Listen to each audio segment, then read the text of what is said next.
अस्सलामुअलैकुम बोलीज में खुशामदीद। मैं हूँ गौहर इशरा और मैं हूँ अफशीन कुरैशी। हेडलाइंस आपने जानी, बुलेटिन का आगाज करेंगे। जो हाथ चढ़ेगा वो नरमी की तवक्को ना रखे। वजीर दाखिला मोहसिन नकवी ने PTI को खबरदार कर दिया। कहा एक पुल का सरबराह इस्लामाबाद में मौजूद है, तहरीक इंसाफ को जलसे की इजाजत नहीं दे सकते। छोटा सा वाकया भी हो गया तो सारी जिंदगी इसका खमियाजा भुगतना पड़ेगा। इजाज़त लें फिर ज़रूर जलसा करें। वज़ीर आला खैबर पख्तूनख्वा एक समझदार और अच्छे पाकिस्तानी हैं, इनको अपने फैसले पर नज़रसानी करनी चाहिए। अगर कोई ये करेगा उनको भी मैं एडवांस बता रहा हूँ कि उनके लिए किसी किस्म की भी कोई नरमी तवक्को ना करें। इतना ज़रूर है कि कोई शिकवा ना करें। ज़रूर जलसा करें, आपका आईनी हक है, लेकिन इस तरीके से किसी सूरत भी कोई चीज़ की इजाज़त नहीं देंगे। लेकिन खुदारा इस प्राइस पे ना करें जब आपके मुल्क की बदनामी हो, या अल्लाह ना करे कोई एक छोटा सा भी वाकया हो जाए जिस टाइम पे मलेशियन PM यहाँ आए उनके मूवमेंट के दौरान या कोई दौरान, उसका हम सारी ज़िंदगी खुमियाजा भुगतेंगे। CM KP के एक समझदार और अच्छे पाकिस्तानी हैं, उनको भी ये अपने फैसले को रिव्यू करना चाहिए कि वो इस्लामाबाद की तरफ रुख कर रहे हैं। और अब ये जानिए, सेनेटर फैसल बावडा कहते हैं कि बानी PTI को पता है कि मुल्क पटरी पर आ गया, इसलिए लाशें गिराने का मंसूबा बना लिया है। तहरीक इंसाफ के अंदर इस मामले पर मंसूबाबंदी हो चुकी है। ये लोग पंजाबी और पठान की लड़ाई कराना चाहते हैं। इनको गुंडागर्दी की सियासत करनी है तो कर ले, देख लेंगे इनकी सियासी फतह होगी या दफन होंगे। बानी PTI जिस डगर पर चल रहे हैं वो सियासी ताबूत में आखिरी कील साबित होगी। खान साहब को ये बात पता है कि क्योंकि मुल्क पटरी पे चल रहा है, डायरेक्शन सीधी हो गई है, लाशों के ढेर गिराने की तैयारी है PTI के अंदर से। अंदर प्लानिंग PTI के अंदर हो चुकी है कि बंदे मार रहे हैं, बंदों की लाशें गिरानी है, उस पर सियासत करनी है। आप पंजाबी और पठान की लड़ाई कराना की बातें कर, सियासत करनी है और बदमाशी और गुंडागर्दी की सियासत करनी है, तो फिर देख लेते हैं कि सियासी फतह किसकी होती है और दफन कौन होती है। और अब जिस डगर पे जा रहे हैं उस आखिरी कील वो ठोक रहे हैं, सियासी कफन के ऊपर। अली अमीन गंडापुर पहले भी जलसों में नहीं पहुंच पाए, कल तो किसी सूरत एहतजाज में D चौक नहीं पहुंच पाएंगे। गवर्नर KP फैसल करीम गुंडी की बोल के प्रोग्राम ऐसे नहीं चलेगा में गुफ्तगू।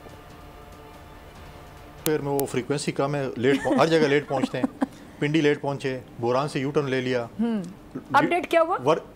सॉफ्टवेयर नहीं, सब सॉफ्टवेयर में अपडेट क्या मतलब? सॉफ्टवेयर अपडेट होता है तो हो गया थोड़ा कैसे हुआ है? थोड़ा सा देखें, वो नहीं पहुंचे किसी जलसे में भी। वर्कर कहते हैं आगे जाओ, लीडर कहते हैं पीछे जाओ। कभी आपने ये देखा कल के बारे में क्या पेश करें? कल आएंगे। कभी मुझे आपने कहा कि फौज हो और सिपाही कहें लड़ने और जर्नल कहे कि नहीं आपस रिवर्स मारो, ठीक है, तो ये तो इनकी नहीं आएंगे, कल नहीं आएंगे। फैसल करीम गुंडी साहब ने खबर ये दे दी है गवर्नर KP के साहब ने कि जी अली अमीन गंडापुर साहब वज़ीर आला KP के कल नहीं आएंगे इस्लामाबाद, कंफर्म।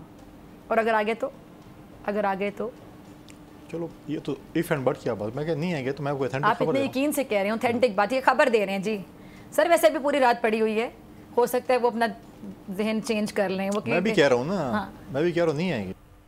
इसराइली बर्बरियत का जिक्र करें, आपको बताएं कि इसराइल ने बैरूत पर फिजाई हमले में हिजबुल्लाह के मुतवक्किल सरबराह हाशिम सफीउद्दीन की हलाकत का दावा कर दिया है। इसराइली फौज का कहना है कि लबनान के दार हुकूमत बैरूत पर इसराइली फजाइये ने बमबारी की। हमले का निशाना हिजबुल्लाह के सीनियर रहनुमा हाशिम सफीउद्दीन थे। हाशिम सफीउद्दीन हिजबुल्लाह के मुतवक्किल सेक्रेटरी जनरल थे। रिपोर्ट के मुताबिक ऐसी इतलात थी कि हिजबुल्लाह के शहीद सरबराह हसन नसरुल्लाह की जगह इनके करीबी अजीज हाशिम सफीउद्दीन को ये मनसब दिया जाएगा। हिजबुल्लाह ने ताहाल इसराइली दावे की तस्दीक या तरदीद नहीं की है, ताहम एयरपोर्ट के करीब धमाके सुने गए, धुएं के बादल देखे गए। इसराइल ने यह भी दावा किया कि इसने लबनान की मुज़ाहमती तंजीम हिजबुल्लाह के लिए हथियार तैयार करने वाले रहनुमा मोहम्मद सफ़ी अनीसी को भी शहीद कर दिया है। लबनान के मज़ाहमती तंजीम हिजबुल्लाह ने झड़पों में इसराइल के 20 फौजी हलाक करने का दावा कर दिया। हिजबुल्लाह का कहना था सरहदी कस्बे मेरोन रास में दरअंदाजी की कोशिश करने वाले इसराइली फौजी को बम का निशाना बनाया, ताहम इसराइली हुकूमत ने फिलहाल एक फौजी हलाक होने की तस्दीक की।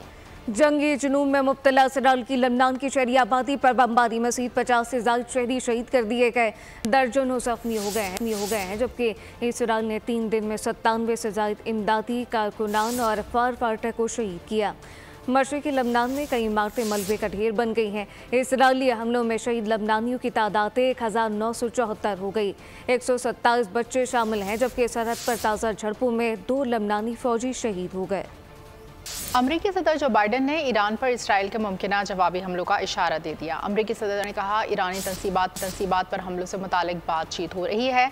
जो बाइडन का कहना था हमला छोटा होगा, इसराइल को हमले की इजाज़त नहीं, मशवरा देते हैं। अमरीकी सदर जो बाइडन ने ईरान पर इसराइल के मुमकिन जवाबी हमलों का इशारा दे दिया। अमरीकी सदर ने कहा ईरानी तंसीबात पर हमलों से मुतालिक बातचीत हो रही है। वक्त गुजर गया, अब यकतरफा तहम्मुल से काम नहीं चलेगा। ईरान ने कतर के जरिए अमेरिका को पैगाम पहुंचा दिया है। पैगाम में कहा गया कि इसराइल ने हमला किया तो गैर रिवायती तरीकों से इसकी तंसीबात को निशाना बनाएंगे। इसराइली इंफ्रास्ट्रक्चर तबाह कर दिया जाएगा। खत्ते में सहूनी रियासत के गैर जिम्मेदाराना इक़दाम को रोकने की ज़रूरत है। इस मुतालिक आपको बताएं कि वक्त गुजर गया है, अब यकतरफा तहम्मुल से काम नहीं चलेगा। ईरान ने कतर के जरिए अमेरिका को पैगाम पहुंचा दिया है। पैगाम में वाज़ेह किया गया कि इसराइल ने हमला किया तो गैर रिवायती तरीक़ों से इसकी तंसीबात को निशाना बनाया जाएगा, जबकि इसराइली इंफ्रास्ट्रक्चर तबाह कर दिया जाएगा। खत्ते में सहूनी रियासत के गैर जिम्मेदाराना इक़दाम को रोकने की ज़रूरत है। लबनान इसराइल जंग पर अमेरिका का अहम बयान। तर्जुमान अमरीकी महकमा खारजा का कहना है हम लबनान में जंगबंदी चाहते हैं। मैथ्यू मिलर ने कहा इसराइल को हिजबुल्लाह के हमलों का जवाब देने का हक हासिल है। लबनान में बढ़ती कशीदगी के असरात मगरबी किनारे पर पड़ सकते हैं। ईरान पर इसराइल के मुमकिन जवाबी कार्रवाई पर तेल अवीव से बात कर रहे हैं। ईरानी तेल की तंसीबात पर इसराइल के हमले की हिमायत नहीं करते। इसराइल ने गज़ा में बाज़ जगहों पर आलमी क़वानीन की खिलाफ वर्जी की।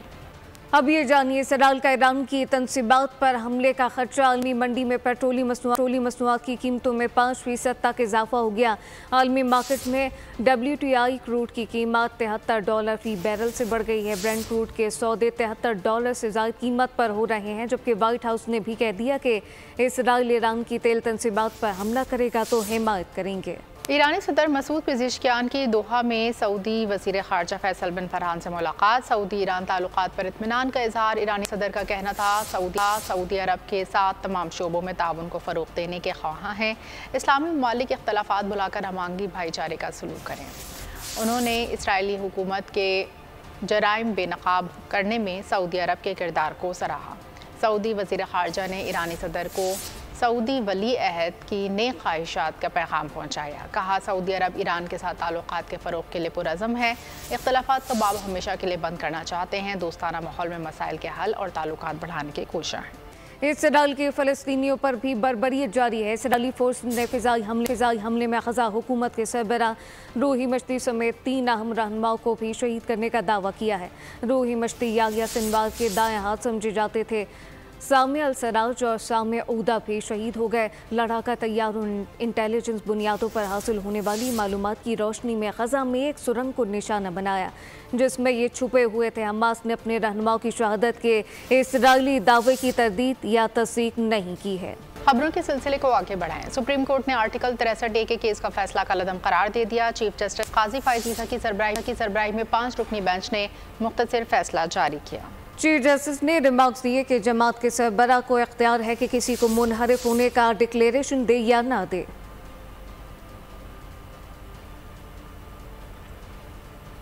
बड़ी अदालत का बड़ा फैसला। आर्टिकल 63A के केस का फैसला कलअदम करार। Chief justice of supreme court ने रिमार्क्स दिए कि जज कौन होता है ये कहने वाला कि कोई रुकन मुनहरिफ हो गया। जमात के सरबराह को इख्तियार है कि किसी को मुनहरिफ होने का डिक्लेरेशन दे या ना दे। 63A का फैसला एक जज के मार्जिन से अक्सरियती फैसला है। क्या एक जज की राय पार्लियामान पर भारी है? अरकान असम्बली या सियासी जमातें किसी जज या चीफ जस्टिस के मातहत नहीं। सियासी जमातें अपने सरबराह के मातहत होती हैं। पार्टी लीडर का इख्तियार जज ले ले तो ये गैर जमहूरी अमल होगा। चीफ जस्टिस काजी फायज़ ईसा की सरबराही में 5 रुकनी बेंच का मुख्तसर फैसला जारी। फैसले में कहा गया कि आर्टिकल 63A की तशरीह से मुतालिक नजरसानी दरख्वास्त मुतफ़िक़ा तौर पर मंजूर की जाती है। सदारती रेफरेंस पर 17 मई 2022 का अक्सरियती फैसला कलअदम करार दिया जाता है। बेहतरीन तरीके से केस चलाने पर वकला के रवैये को सराहते हैं। केस का तफसीली फैसला बाद में जारी किया जाएगा। अब ये जानिए तहरीक इंसाफ के वकील बैरिस्टर अली ज़फ़र ने आर्टिकल 63 की समाअत को खुद से अलग कर लिया है। कहते हैं कि बेंच आईनी नहीं। बानी PTI ने सुप्रीम कोर्ट से अपनी दरख्वास्त वापस ले ली है। आइन के आर्टिकल 63A की तशरीह का केस, चीफ जस्टिस कासिफ सीसा और बैरिस्टर अली जफर के दरमियान दिलचस्प मकालमा। चीफ जस्टिस ने बैरिस्टर अली जफर से मकालमा किया कि आपकी बानी पीटीआई से मुलाकात हो गई है। अली जफर बोले, मुलाकात तन्हाई में नहीं हुई, अहलकार मौजूद थे। चीफ जस्टिस ने कहा, आपने कौन सी खुफिया बात करना थी? चीफ जस्टिस ने कहा, अली जफर साहब, आप सीनियर वकील हैं, जानते हैं अदालती कार्रवाई कैसे चलती है। अली जफर ने जवाब दिया, मेरे मौक्कल को बेंच पर एतराज़ात हैं, हिदायत के मुताबिक अमल करूंगा। चीफ जस्टिस ने कहा, सियासी गुफ्तगू कर रहे हैं ताकि कल सुर्खी लगे। अली जफर बोले, सुर्खी आज भी है, 25 अक्टूबर वाली। चीफ जस्टिस ने कहा, हमें इस बात का मालूम नहीं। चीफ जस्टिस कासिफ वाइस ने अली जफर को पेशकश की, हम आपको अदालती मावन मुकर्रर कर दें, आपको एतराज तो नहीं। सीनियर वकील ने कहा, अदालती हुक्म पर कोई एतराज नहीं, मावन बनने को तैयार हूँ। अली जफर ने इंकशाफ किया, हुकूमत आईनी तरमीम और जुडिशल पैकेज ला रही है, अगर आपने फैसला दिया तो ये हॉर्स ट्रेडिंग की इजाजत होगी। चीफ जस्टिस ने वार्निंग दी, आप हद अबूर कर रहे हैं और फैसले से कबल तौहीन अमेज बातें कर रहे हैं, हम आपको तौहीन अदालत का नोटिस जारी कर सकते हैं। अली जफर ने कहा, मशवरा होगा, आप तमाम जजेस आपस में मिलकर बैठें। चीफ जस्टिस ने कहा, आप हमें मुफ्त का मशवरा दे रहे हैं। नजरसानी केस का फैसला आईनी तरीके से बनाया जाने वाला बेंच करेगा, हम अपील दायर करेंगे, मामला खत्म नहीं हुआ। बैरिस्टर अली जफर की मीडिया से गुफ्तगू। तौर पे ये फैसला हमारे मुताबिक वो बेंच करेगा जो कानून के मुताबिक तश्कील दिया गया। मुझे जो इंस्ट्रक्शंस थी वो यही थी कि इमरान खान साहब की तरफ से कह दिया जाए कि वो पार्टिसिपेट नहीं करेंगे इस प्रोसीडिंग्स में। हमारा मौक़िफ़ बड़ा वाज़े है अभी तक कि ये बेंच जो है वो ये फैसला नहीं कर सकते, उनको रुक जाना चाहिए, या नहीं रोकते आगे चलते जाते हैं, कोई फैसला करते हैं तो मेरी नज़र में वो आइन और कानून के मुताबिक नहीं होगा।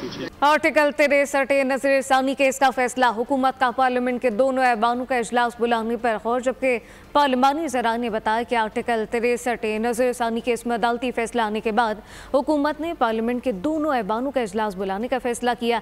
इजलास बुलाने के लिए स्पीकर कौमी असम्बली और वज़ीर आला पार्लिमानी अमूर ने मुशावरत की। कौमी असम्बली इजलास पीर को बुलाए जाने पर मुशावरत हुई है। हुकूमत ने बैरून मुल्क गए हुए अरकान पार्लियामेंट को भी वापस बुला लिया।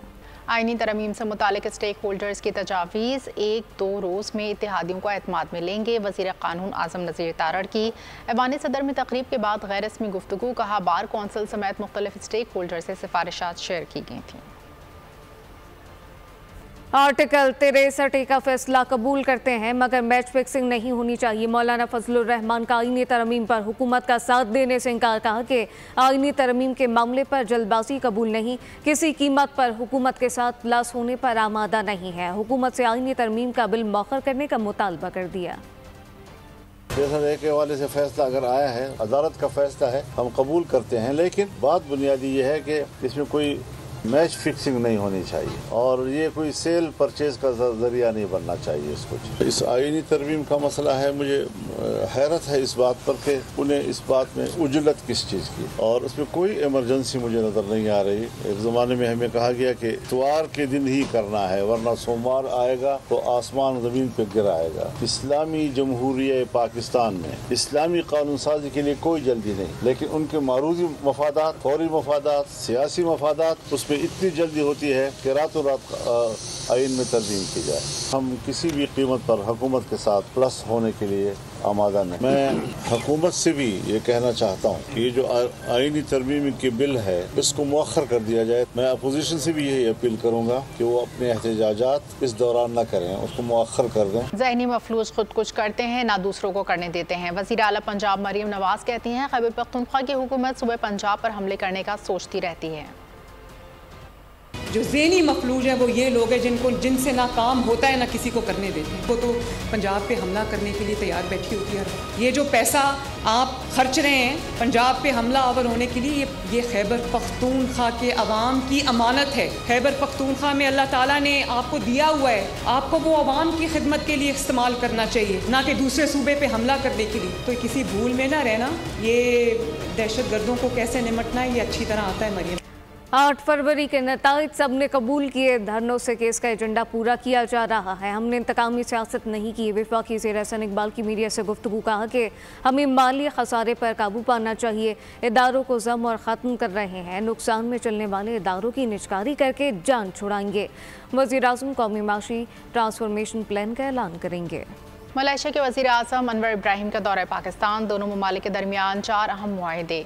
वज़ीर आज़म शहबाज शरीफ ने कहा तजारत के लिए ताजरों को मुकम्मल ताउन फराहम करेंगे। मलेशिया के वज़ीर आज़म ने कहा सरमायाकारी के लिए पॉलिसियों में शफाफियत होना ज़रूरी है। मलेशिया के वज़ीर आज़म अनवर इब्राहिम का दौरा पाकिस्तान। दोनों मुल्कों में 4 अहम मुआहदे तय पा गए। गोश्त की तकसीम, थोक और रेंटल में शराकत दारी का मुआहदा हुआ। दोनों वज़ीर आज़म ने बिजनेस डायलॉग से भी खिताब किया। वज़ीर आज़म शहबाज शरीफ ने कहा पाकिस्तान और मलेशिया मिलकर सरमायाकारी में ताउन करेंगे। Today, Excellency, we have had a wonderful one-on-one discussion and then bilateral discussion. Whole set of areas including trade, investment opportunities. Today, under your great leadership, Malaysia is progressing in a manner which is a model to emulate and fight against corruption. Malaysia के वज़ीर आज़म का कहना था कि semiconductor के शोबे में पाकिस्तान को इस खित्ते का मरकज बना सकते हैं। Well, I am a friend, a brother of Pakistan, and I think my visit is of course very meaningful, and so we'll meet next month in Kuala Lumpur, inshallah. Malaysia के वज़ीर आज़म को निशान पाकिस्तान के एजाज से भी नवाजा गया। पुरवकार तकरीब ऐवान सदर में हुई। सदर आसिफ अली जरदारी ने मुअज़्ज़ज़ मेहमान को निशान पाकिस्तान के एजाज से नवाजा। सदर आसिफ अली जरदारी से मलेशिया के वज़ीर आज़म की मुलाकात हुई। नायब वज़ीर आज़म इसाक डार और chairman people's party Bilawal Bhutto भी मौजूद थे। मुलाकात में पाकिस्तान और मलेशिया की तिजारत, मईशत, बैंकिंग सेक्टर में ताउन बढ़ाने के अज़म का इआदा किया गया। दो तरफ़ा अहमियत के दीगर उमूर पर भी ताउन बढ़ाने पर इत्तफाक किया गया। आसिफ अली जरदारी ने कहा कि पाकिस्तान और मलेशिया से ताल्लुकात को बहुत अहमियत देते हैं। बिलावल भुट्टो का 7 अक्टूबर को जमात इस्लामी के इसराइल मुखालिफ एहतजाज में शिरकत का ऐलान। इसराइल ने फ़लस्तीनी मुसलमानों की सरजमीन पर कब्जे की नई मुहिम शुरू की। साजिश के तहत गजा में कत्ले आम किया जा रहा है। बिलावल भुट्टो की हाफिज नईमुर रहमान के हमरा मीडिया से गुफ्तगू। लीस्ट में जो इजराइल का इंपीरियलिस्ट, कॉलोनियल, एक्सपेंशनिस्ट एजेंडा है, जिस पे इन्होंने मुसलमानों का जेनोसाइड की सूरत में और मुसलमानों की सरजमीन को कब्जा करने की सूरत में एक नया मुहिम अक्टूबर 7 से शुरू किया। इस पूरी साजिश में मुसलमानों को और ख़ास तौर गजा के मुसलमानों को डीह्यूमनाइज किया गया। इनका कत्लेआम को जस्टिफाई किया गया। International laws, United Nations conventions, इंसानी हकूक का कोई परवाह नहीं। जितने बच्चे को शहीद किए गए हैं, जितने ख़वातीन को शहीद किए गए हैं, उससे पूरी दुनिया पे कोई असर नहीं। ऑक्यूपेशनल फोर्सेस अपना वॉर थिएटर को एक्सपैंड करने जा रहे हैं। जहाँ तक फ़लस्तीन का इशू है, जहाँ तक मुस्लिम उम्मा का इशू है, जहाँ तक इंसानियत का इशू है, ना सिर्फ हम दोनों एक पेज पे हैं, मगर पूरा पाकिस्तान को एक पेज पे होना चाहिए। Welcome back. मजहबी स्कॉलर डॉक्टर जाकिर नाइक कहते हैं हमें इंटरनेट का मजहबी कामों के लिए इस्तेमाल करना चाहिए। जाकिर नाइक ने हुकूमत पाकिस्तान से अपील की कि नौजवानों को आर्टिफिशियल इंटेलिजेंस टेक्नोलॉजी की तालीम दें ताकि वो दीन को फैला सके, मुसलमान मीडिया को हथियार बनाएं और इस्लाम का पैगाम पूरी दुनिया तक पहुँचाएं। हम मुसलमान को इल्म हासिल करना चाहिए कि किस तरीके से हम सोशल मीडिया को इस्तेमाल कर सके हमारे दीन को फैलाने के लिए। तो हमें इस सोशल मीडिया का इस्तेमाल करना चाहिए ताकि हम हमारे दीन का पैगाम फैला सके। अभी न्यू टेक्नोलॉजी है जिसे कहते हैं AI, आर्टिफिशियल इंटेलिजेंस। अगर हम इस आर्टिफिशियल इंटेलिजेंस पर रिसर्च करें और इसका सही मानों में इस्तेमाल करें तो इससे बेहतरीन टूल आपको दीन फैलाने के लिए नहीं मिलेंगे आज की तारीख। उम्मीद है कि आप इस जज्बे को लेके अगर एक पूल बनाएंगे और आर्टिफिशियल इंटेलिजेंस पे रिसर्च करके इसको दीनी दावती मैदान में इस्तेमाल करेंगे तो इससे बेहतरीन काम नहीं हो सकता। मेरे नजदीक आज के तारीख में मीडिया सबसे अहम वेपन सबसे अहम हथियार है। उधर गवर्नर हाउस कराची में मारूफ स्कॉलर डॉक्टर जाकिर नाइक के एजाज में तकरीब का इनेकाद किया गया। गवर्नर सिंध ने खुशामदीद कहा, बोले कि सिंध सूफिया कराम की धरती है। हम अमन, दोस्ती और भाईचारगी का पैगाम भारत को देना चाहते हैं। इस सिंध की जो सूफियाओं की धरती है, ये शहर कराची, जहां डॉक्टर जाकिर नाइक साहब तशरीफ ला रहे हैं, तो तमाम ही मकातिब फिक्र के लोगों को बातचीत की जाए, तमाम अकलियतों के लोगों से बात की जाए और ऐसा हो कि तमाम ही लोग एक स्टेज पर साथ बैठे हों और इस शहर कराची और इस सूबा सिंध से अमन, प्यार, मोहब्बत और अमानगी का पैगाम पड़ोसी मुल्क भारत तक चला जाए और हम ये मैसेज दें पड़ोसी मुल्क इंडिया को, भारत को, कि आप अमन पसंद लोगों को अपने मुल्क से निकाल देते हैं, लेकिन पाकिस्तान वो जगह है जो अमन और इस्लाम का पैगाम देने वालों को मोहब्बत और प्यार देकर अपने पास बिठाता है। कोयटा से अफसोसनाक खबर दें, बरौरी रोड पर बारातियों की बस टायर फटने के बाइस गहरी खाई में जा गिरी। हादसे में 7 अफराद जाँ बहक, 50 से ज़ायद जख्मी। जाँ बहक होने वालों में ख़वातीन, बच्चे शामिल।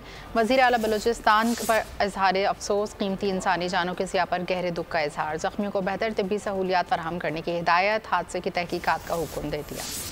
और अब ये जानिए, कराची का एक और शहरी डाकू की गोली का निशाना बन गया। सुजानी टाउन में भाई के सामने फैसल नामी नौजवान को डाकू ने लूट मार के बाद कत्ल कर दिया। 9 साल में अब तक 101 शहरी गोलियों का निशाना बन चुके। खुर्रम गुलजार की रिपोर्ट देखिए। कराची के इलाके सुरजानी टाउन में डाकुओं ने एक और हंसता बसता घर उजाड़ दिया। फैसल नामी नौजवान अपने भाई को लेने के लिए रात गए सड़क पर मौजूद था कि डाकू आन पहुंचे और लूटमार शुरू कर दी। हमारे को लूटने की कोशिश की, जिसके बाद मुजम्मिल थी मेरे भाई ने, तो उन्होंने बिना परवाह किए भाई को शूट कर दिया और रकम तो ले ली थी उन्होंने। बाइक के मसला था, बाइक की मुजम्मिल भाई बोला बाइक नहीं दूंगा, बाइक मेरे काम की है, ये मैं सवारी मेरी रोज की आ जाए। उसने बोला बाइक पर लेके जाएंगे, मैंने बाइक उन्होंने फौरन गोली मार। अहले खाना कहते हैं शहर बेयारो मददगार है, डाकू आजाद है, कोई रोकने वाला नहीं है। ये पुलिस वाले जो सारा दिन घूमते हैं, जो असल मुजरिम उनको पकड़ते नहीं है। मेरी तो यही गुजारिश है सरदानी थाने को, इनको सबको ऑपरेशन करें और ये डकैतों का सत्यानाश करें। पुलिस ने जाए वकुआ से शवाहिद जमा करके तहकीकात शुरू कर दी है। इब्तदाई तहकीकात के मुताबिक वारदात में 2 मुल्जिमान मुलव्विस है। कराची के इलाके मंगोपीर में अंधी गोली का नौजवान लड़की निशाना बन गई। 16 साल जख्मी लड़की की शनाख्त लाइबाद दुख्तर माजिद अली के नाम से हुई, जबकि जुराम पेश अफराद के खिलाफ पुलिस का मुख्तलिफ इलाकों में एक्शन। माड़ीपुर रोड पर मुबैना पुलिस मुकाबले के बाद एक जख्मी डाकू पकड़ लिया। ईदगाह पुलिस ने एक जख्मी डाकू को गिरफ्तार कर लिया। उधर लांडी में भी मुकाबले के बाद एक डाकू पुलिस के हत्थे लग गया। पुलिस के मुताबिक गिरफ्तार मुल्जिमान से असलहा, मसरूका सामान बरामद कर लिया गया।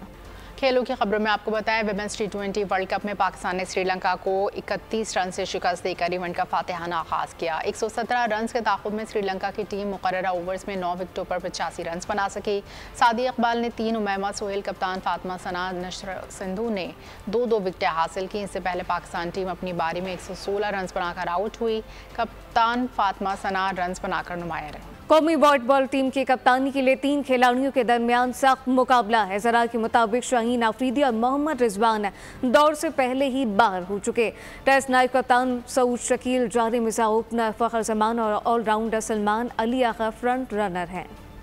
पीसीबी या तजुर्बागा, पकड़ी हर किसी ने अपनी राह। पाकिस्तान क्रिकेट की नहीं कोई परवाह, प्लेयर्स हूँ या मैनेजमेंट, सबको सिर्फ अपनी चाह। बाबर आजम का इस्तीफा, क़यादत से हटाने की बुराई पीसीबी के सर नहीं आई। बोर्ड ने हसास तरीन मामले का जरा बराबर भी एहसास नहीं किया। कप्तानी के एक अनार के पीछे पाकिस्तान टीम में लग गई कतार। फखर जमान, सऊद शकील और सलमान अली आगा कप्तानी के लिए कर दिए गए तैयार। शाहीन आफरीदी और मोहम्मद रिजवान का पत्ता कर दिया गया साफ। जराए का ये भी बताना है कि व्हाइट बॉल की क़यादत के लिए कोई नया नाम भी सामने आ सकता है। कई नौजवान खिलाड़ियों के नाम भी ज़ेर गर्दिश हैं। गोरख हिल में सयाहत को फरोग देने के लिए बाइक रैली का इनेकाद। बाइक रैली का इनेकाद टूरिज्म डिपार्टमेंट के तहत गोरख हिल की अहमियत और सूबा सिंध में अजीम सयाहती मुकाम को फरोग देने के लिए किया गया।